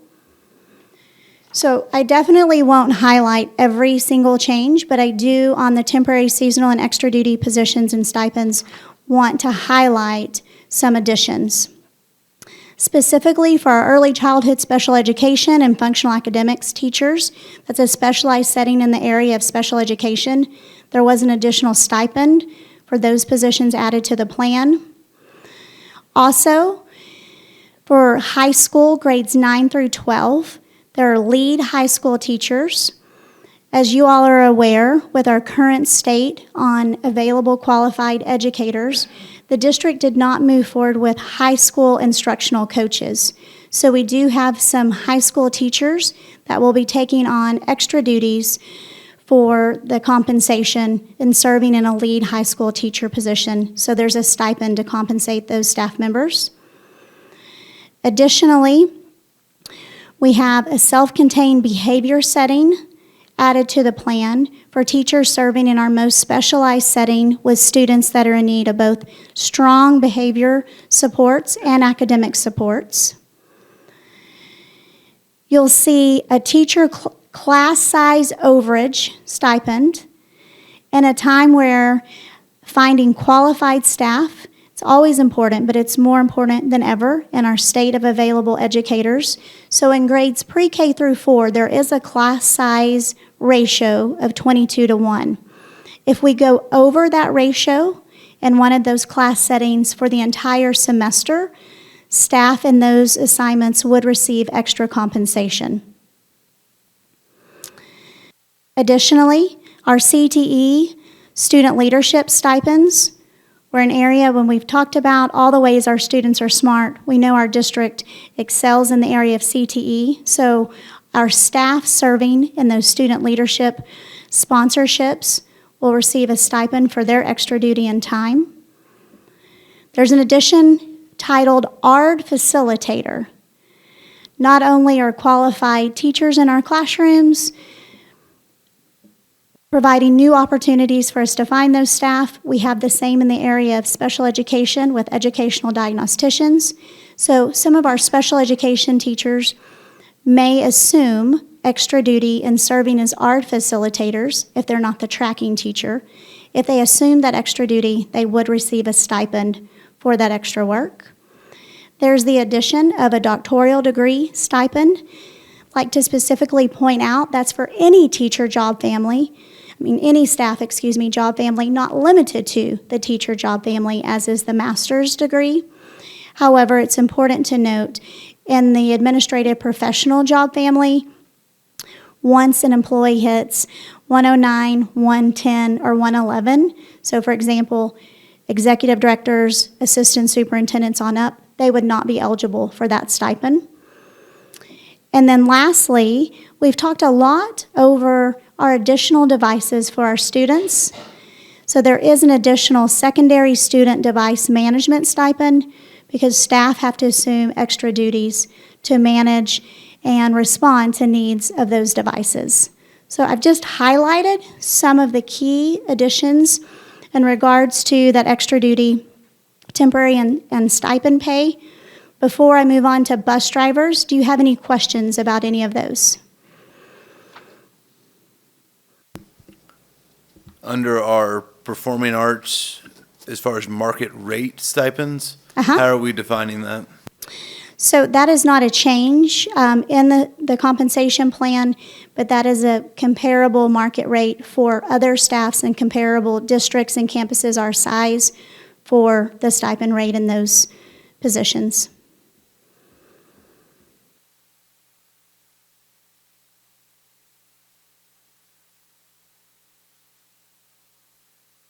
And then I notice on officials for varsity, it's per UIL regulate. So they just get paid by the UIL. We don't pay referees. We pay them, but the rate, our extra duty is determined by the UIL. Okay. I think I'm right on that, Rodney. I think he left, but that's how we follow that. We don't just go set that. We follow their guidelines. Okay, we pay them per what the UIL said we should. Yes, pay sir. them. Okay, thank you. We did not have any changes in the area of our athletic stipends.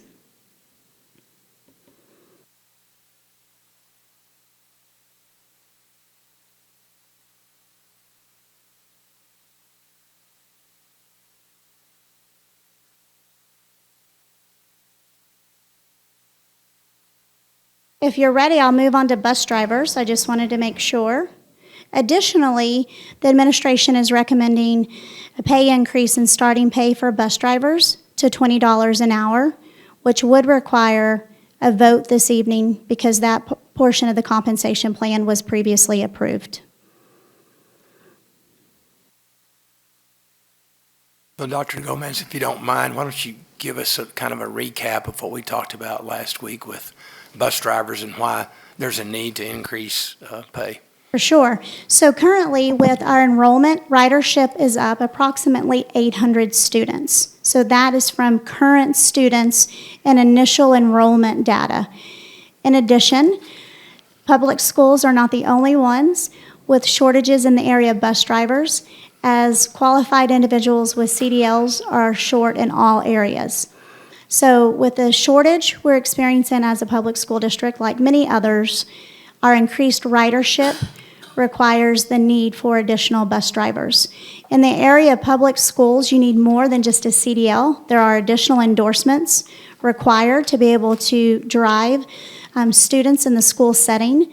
So to be responsive to the needs of our community, we are moving forward with a recommendation to the board to recruit both currently qualified drivers that have the CDL and all endorsements with a signing bonus, and we will continue to provide training and support for those that don't have it but are willing to join our team.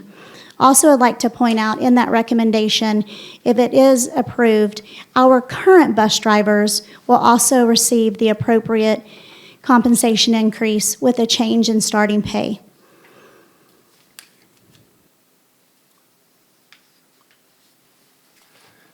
This may be a question for Jason, but currently some of our substitute bus drivers are mechanics. So I'm wondering if we're going to have a problem with mechanics if we pay, but if they might decide to be a bus driver rather than a mechanic. Does that make sense? Sure. So what do we pay our mechanics? I'd have to look at the latest compensation, which I left it right there. Dr. McFarland might have it. Mine's tiny. You might want to pull yours up on the computer. And Jason is definitely welcome to come up here and join.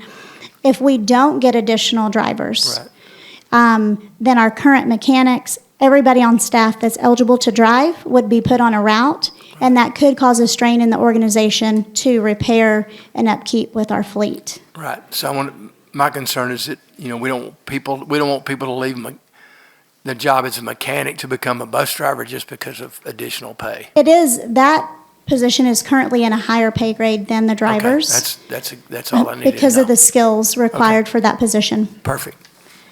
I just don't recall the starting pay and the increased compensation plan.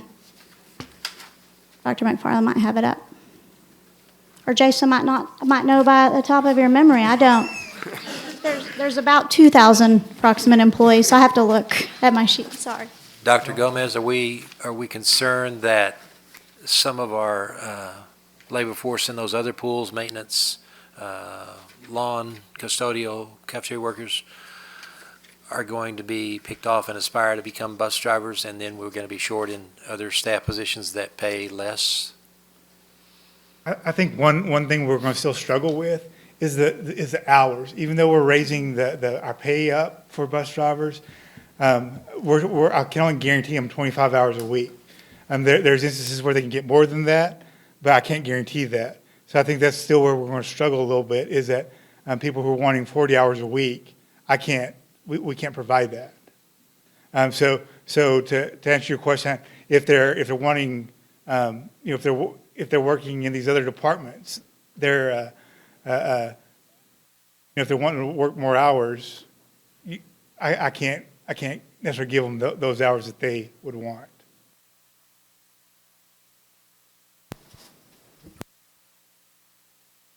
And as they also would have to have a CDL and all of the other The things. training requirements that come with that position are more than the training requirements and certification requirements in the other positions. And our drivers, if they're only guaranteed 25 hours, what do their benefits look like compared to the other pay families? The same? Okay.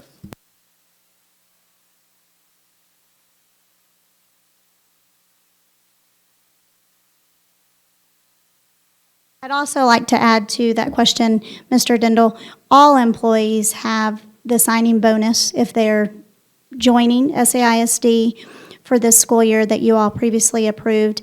And just a reminder that last year you approved the retention bonus to be paid in this June for those that stay with us, regardless of the job family.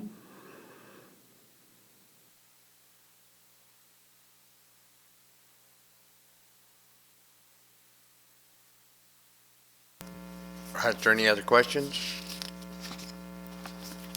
All right, I'll make the motion that we approve administration's recommendations to increase the starting pay for bus drivers to $20 per hour, and also to approve changes to the temporary, seasonal, and extra duty position pay that's been outlined by Dr. Gomez. Is there a second? Okay. Sorry, Second. just a question, clarification. The only changes are the bus driver. Correct.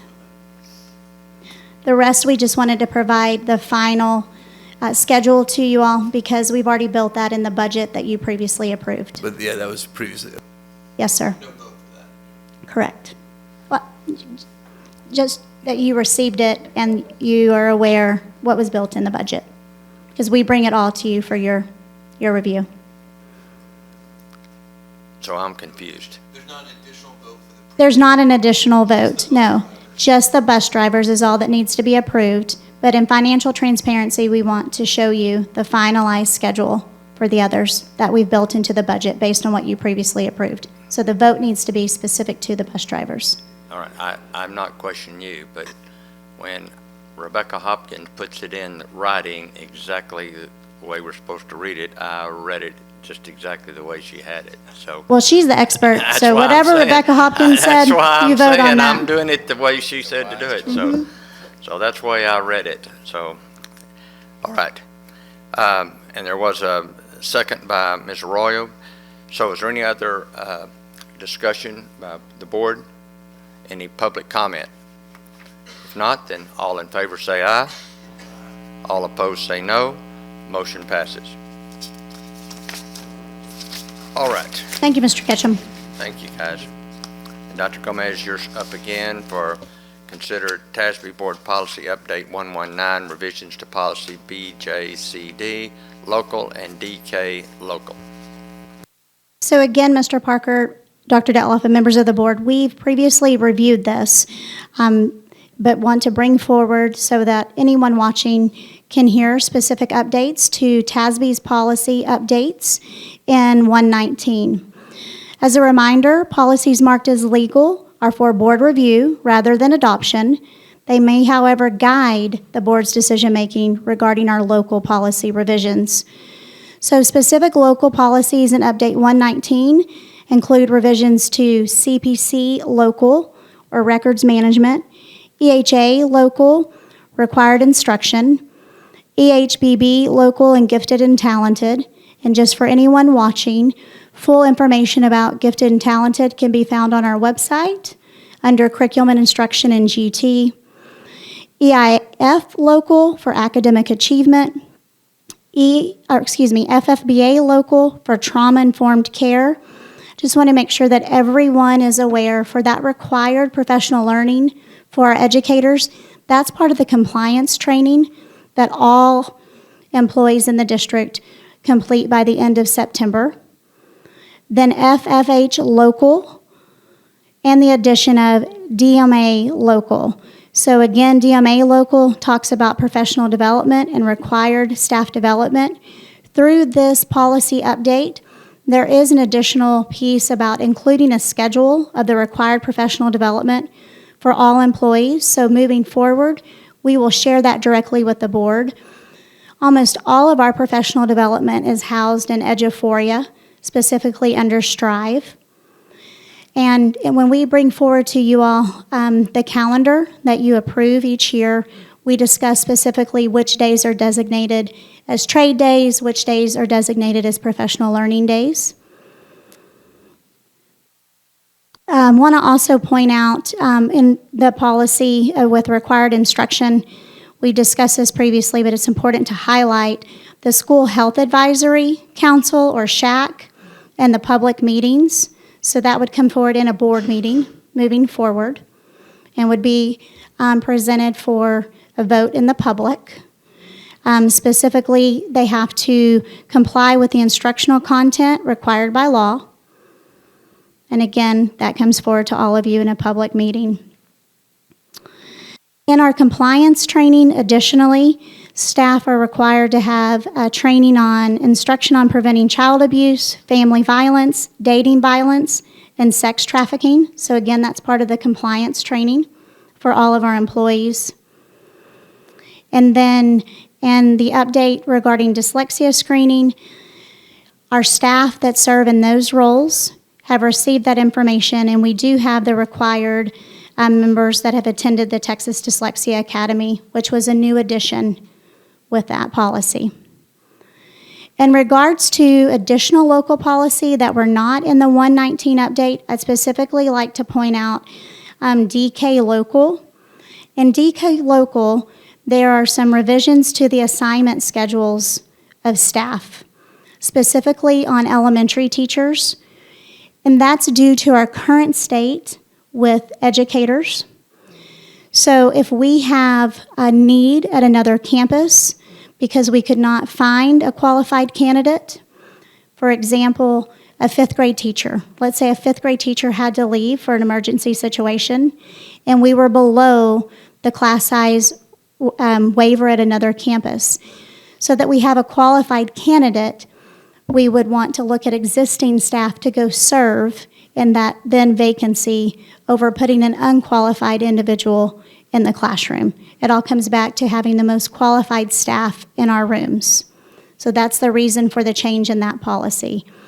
And then BJCD local has to do with the superintendent's evaluation, which we've discussed previously. So our recommendation, of course we'll take questions, but our recommendation this evening is that the board add, revise, or delete the local policies as recommended by the TASB Policy Service, and that we also update policies BJCD and DK Local.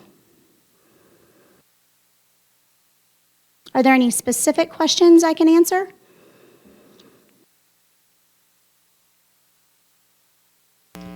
Anyone have questions?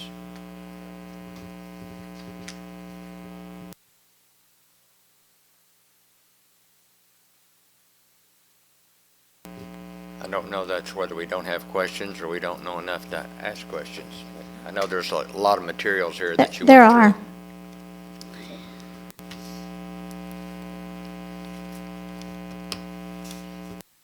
Max, I had several, but Dr. Gomez was kind enough to answer those in her presentation. So as part of her presentation this evening, she answered the questions I had. So thanks. It's a wise way of having your comments. Had a lot of questions, but you answered all my questions. So that's good. All right. I didn't have a lot, but I said several, I think. So. All right. Unless anyone has any questions, do I have a motion to approve? Yes.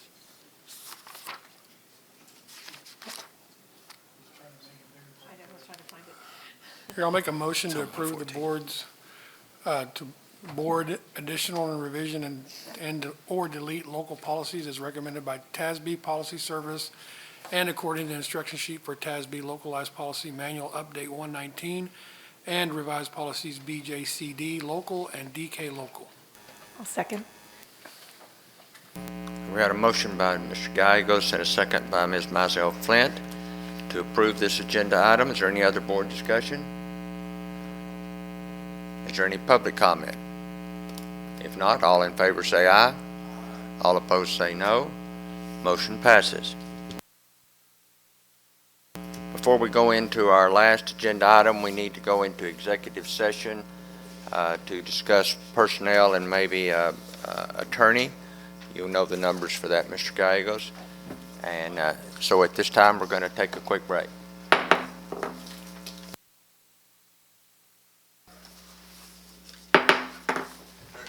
We're back from executive session. We took no action. We took no votes. And now we're going to our last agenda item. Consider and take possible action to request sanctions on teacher certificates for abandonment of contract. Dr. Detloff.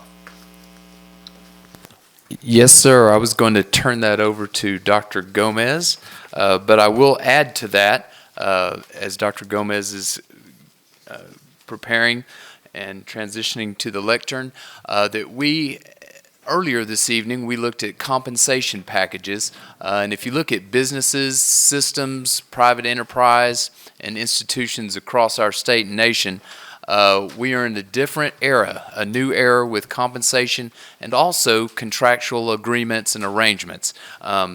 These contractual agreements and arrangements are also reaching SAISD, and as we look to retain teachers and recruit teachers, we also look to keep teachers, and the current contract in place is a protection not only for the employee but for the district and for our students that are in the classrooms here starting in about 48 hours.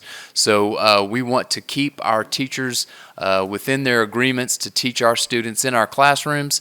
Unfortunately, we are having some abandonment situations and challenges with personnel and employees, and Dr. Gomez is here to address that.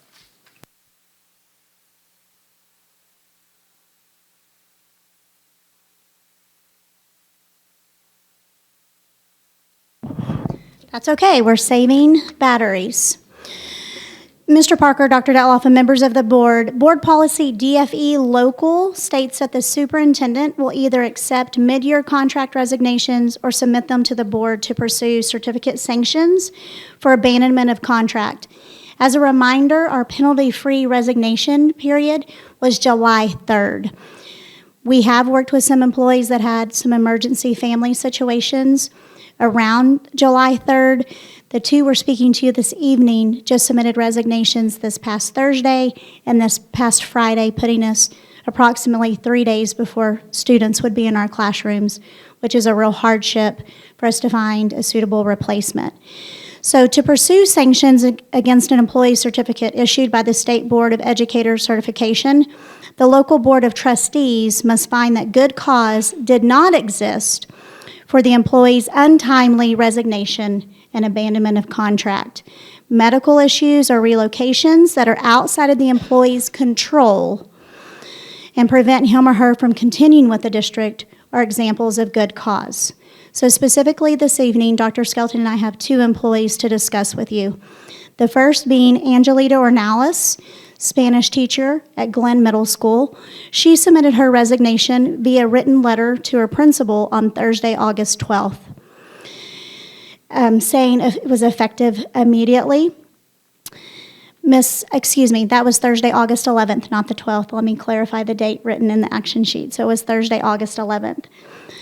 Her principal, Mr. Clayton Hubbard, followed protocol as written in policy because you all approved that last week. It has to be sent specifically to the Executive Director of Human Resources, so her principal forwarded it on to Dr. Skelton.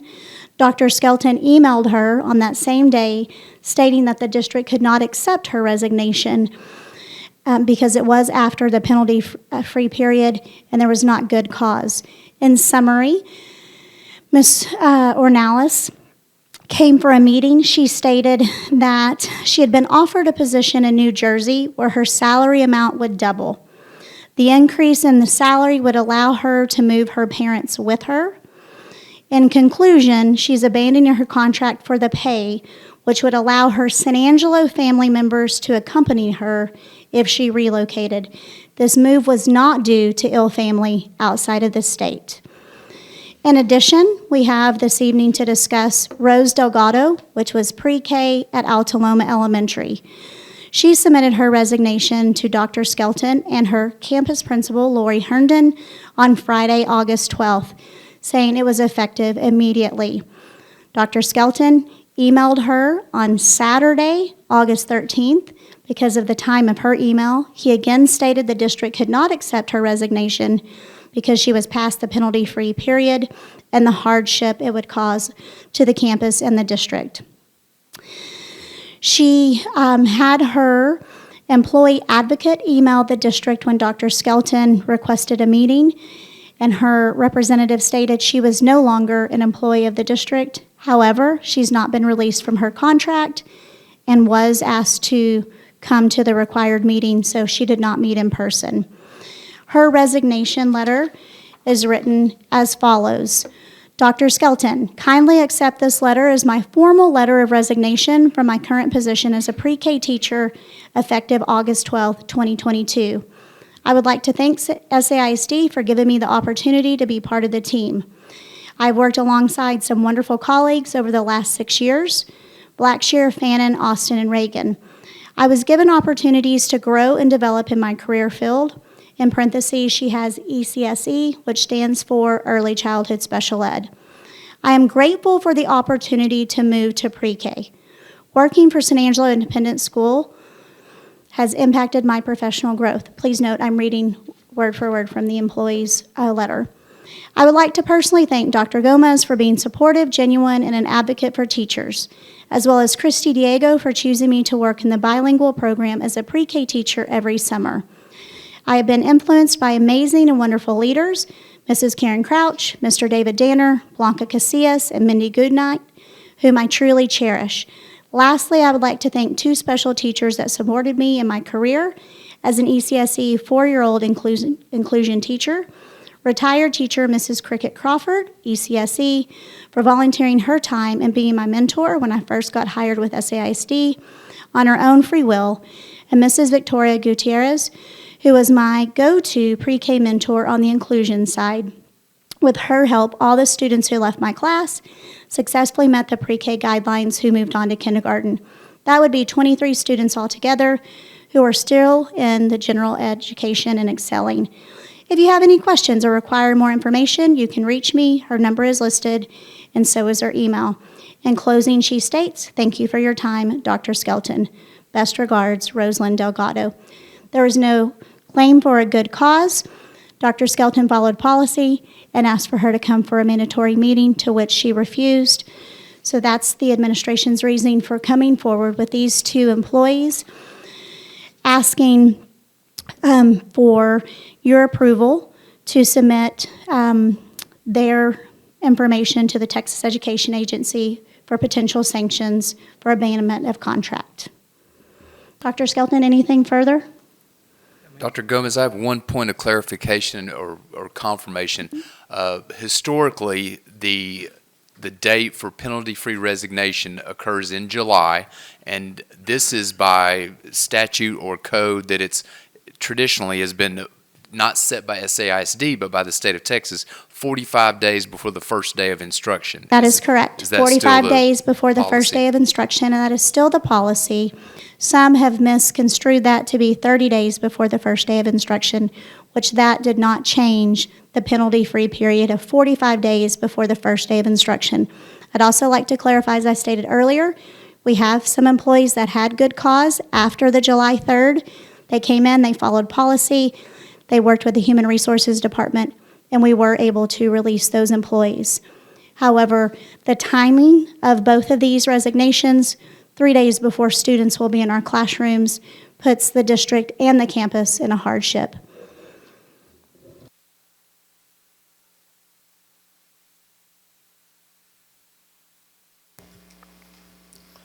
Are there any additional questions we can answer? Barry, real quick, when was the the sanctions on teacher certifications? When did that start? When they would allow us to do that?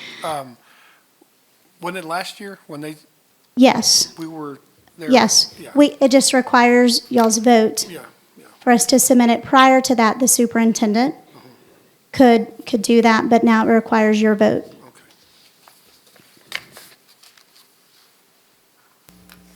Any other questions? Thank you for outlining this.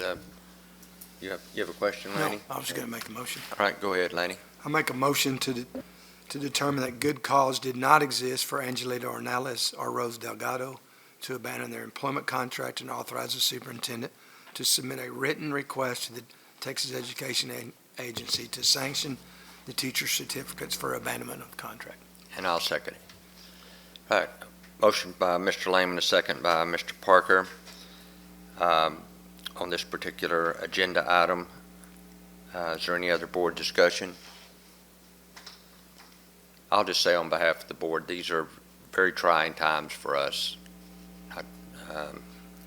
very difficult to find teachers. And when we do find them, we don't want them to change their mind 3 days ahead when we've already got classrooms ready for them, students ready to go into those classrooms, and it's going to be very difficult to find teachers now to man those classrooms. I know you guys are going to try your best to do that, and I appreciate that, but this is, I don't want someone that's watching this thinking that we're being hard on these teachers. These are, I mean, this is one of the few occupations in our area where you actually have a contract, and it's on the one hand, it's good for the school district. We have to have a contract because for what I just said, we're going to have students that are going to be depending on that teacher all year. But secondly, it's good for the teachers. All during COVID, the teachers got paid. They knew they had a guaranteed job. So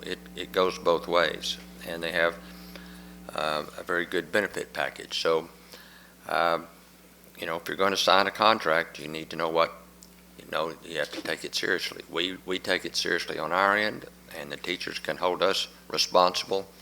And we need the teachers to take it seriously also. So if there's not any other board comment or discussion, is there any public comment?